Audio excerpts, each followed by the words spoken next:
আজকে আমাদের রান্না হইছে ইলিশের তরকারি, সাথে আছে বেগুন ভাজা।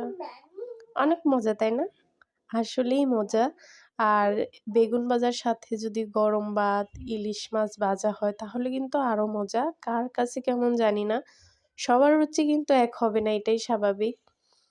তো আজকে হচ্ছে আমরা রান্না করছি ইলিশ মাছ আর হচ্ছে বেগুন ভাজা। একটা বক্সে কয়েক পিস ইলিশ মাছ ছিল। তো ওটা হচ্ছে আমি ভাবলাম যে রান্না করে নেই, বক্সটা খালি করব। তারপর হচ্ছে রান্নার জন্য চলে আসলাম। সিম কেটে নিলাম, সাথে নতুন আলু। নতুন আলু কিন্তু যেকোনো তরকারির সাথে দিলেই মজা লাগে। আর শুধু মানে কোনো কিছু ছাড়া রান্না করলেও কিন্তু মজা লাগে নতুন আলু। এটা অনেক টেস্ট মাশাআল্লাহ। এই তো আমি কথা বলতে বলতে বেগুনগুলা ভেজে নিলাম। আর সাথে হচ্ছে ভাবলাম মাছগুলোও ভেজে নিই। সবসময় দেখা যায় বেশিরভাগ সময়ই ইলিশ মাছটা আমি ভাজা ছাড়া রান্না করি। তো আজকে হচ্ছে ভেজে রান্না করব। তো মাছটা হালকা করে ভেজে নিতে গিয়ে একটু বেশ লাল হয়ে গেল। যাই হোক, ব্যাপার না। তো মাছ ভাজার পরে হচ্ছে আমি এটা রান্নার জন্য পেঁয়াজ কুচি করতেছিলাম আর মাছ ভাজতেছিলাম।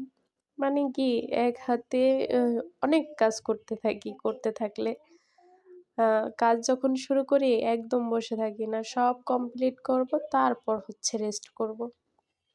কাজ অর্ধেক করে রাখতে আমার কাছে ভালো লাগে না। সব ফ্রেশ থাকলে আমার কাছে ভালো লাগে। যাই হোক, এখানে হচ্ছে আমি এই যে সবজিগুলা দিয়ে দিলাম, দিয়ে এটা হচ্ছে আমি একবারে ভাজা ভাজা করে ফেলবো, যেন সিমের এক্সট্রা একটা গন্ধ থাকে ওটা যেন না থাকে। তো এটা আমি ভাজা ভাজা করে তারপর হচ্ছে আমি পরিমাণ মতো পানি দিয়ে দিলাম আর সাথে মাছগুলা দিয়ে দিলাম। একসাথেই দিয়ে দিলাম আর পাশের চুলায় হচ্ছে ভাত বসিয়ে দিছি। যেহেতু আমরা আধা পট চালের ভাত রান্না করি, তো বেশি সময় লাগে না হইতে। তো এই ভাতের থেকেও দেখা যায় কি মাঝে মধ্যে ভাত থেকে যায়, মনে করেন কত খাই আমরা। যাই হোক, কোনো ব্যাপার না, স্বাভাবিক এটা। এখানে হচ্ছে আমার রান্না হয়ে গেছে। আর আমার প্রচণ্ড ক্ষুধা লাগছিল আজকে। সকালে তো হালকা পাতলা নাস্তা করছি। নাস্তা বলতে কি, শুধু কফি খেয়েছি। আর বাবুরও ক্ষুধা লাগছিল। তো তারপর হচ্ছে সকল কাজ কাম সেরে সব কমপ্লিট করে খাওয়ার জন্য বসে পড়লাম, বাবু আর আমি।